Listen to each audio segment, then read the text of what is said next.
राम राम किसान भाइयों, मैं नितिन फिर से हाजिर हूँ आपके अपने चैनल नितिन देओल में। किसान भाइयों, आज हम बात करेंगे धान की फसल के अंदर कल्लों को, टिलरिंग को, पोंगों को किस तरीके से बढ़ाया जा सकता है। क्योंकि किसान भाइयों, धान की फसल के अंदर जितनी ज़्यादा टिलरिंग होती है, जितने ज़्यादा कल्ले बनते हैं, जितने ज़्यादा पोंगे बनते हैं, उतनी ही तेज़ी के साथ हमारी फसल ग्रोथ करती है, हमारी फसल की पैदावार बढ़ जाती है और हमारा उत्पादन जो होता है ज़्यादा कल्ले और ज़्यादा टिलिंग होने की वजह से 20 से 25% तक बढ़ सकता है। यदि मान लीजिए आपके एक पौधे से 4 से 5 या 6 कल्ले बनते हैं तो आपकी जो उत्पादन होगा वो मान लीजिए 15 से 16 कुंटल के आसपास प्रति एकड़ निकल करके मिलेगा।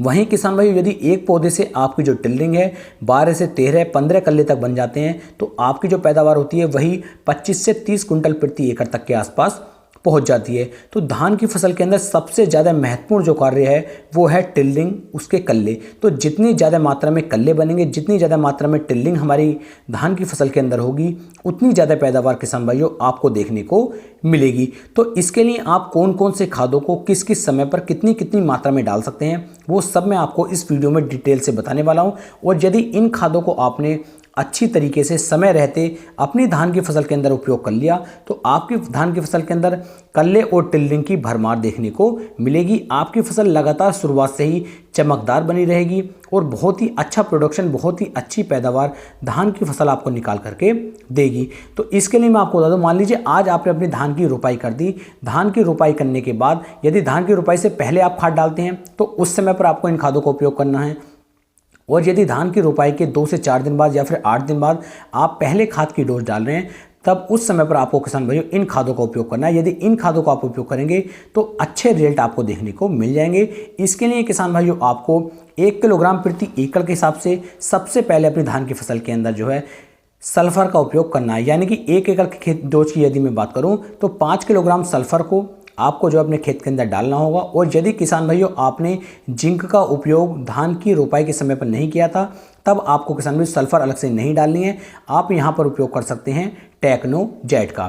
टेक्नोजेट के अंदर किसान भाइयों आपको सल्फर भी मिल जाती है और जिंक भी देखने को मिल जाती है। और इन दोनों के कॉम्बिनेशन का क्या कहना, जैसे ही आप जिंक सल्फेट का उपयोग धान की फसल के अंदर करते हैं, ये बड़े अच्छी तरीके से, बड़ी शानदार तरीके से आपकी फसल के अंदर ग्रोथ, टिलरिंग और कल्ले बनाने में मदद करता है। तो इसकी जो मात्रा आप लेंगे वो 4 किलोग्राम प्रति एकड़ के हिसाब से आपको टेक्नोजेट का उपयोग करना होगा।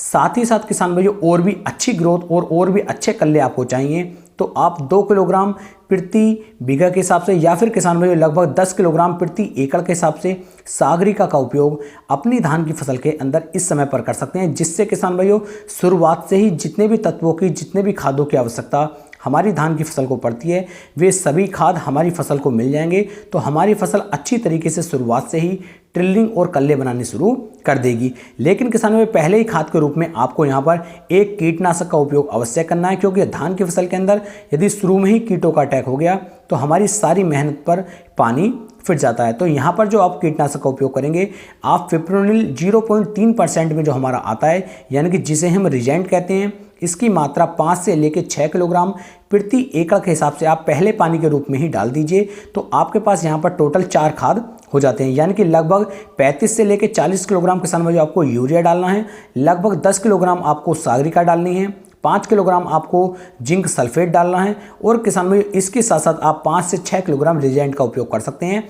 चारों खादों को अच्छी तरीके से आपस में मिलाने के बाद आप इन खादों को अपने धान की फसल के अंदर डाल दीजिए और बाद में धान की फसल के अंदर आप पानी भर दीजिए। यदि आप ऐसा करेंगे तो फसल की ग्रोथ अच्छे से होगी, टिलरिंग अच्छे से बनेगी और आपकी फसल के अंदर किसी भी तरह के किसी कीट का अटैक देखने को नहीं मिलेगा। तो बहुत ही ज़बरदस्त वीडियो किसान भाइयों आपके लिए मैं बना करके लाया था। यदि वीडियो में कुछ भी आपको अच्छा लगा हो तो वीडियो को लाइक, कमेंट और शेयर जरूर करें और हो सके तो अपने भाई के चैनल को सब्सक्राइब कर लें। फिर मिलेंगे किसान भाइयों एक नई वीडियो में एक नई जानकारी के साथ। तब तक के लिए सभी प्यारे किसान भाइयों को राम राम जी।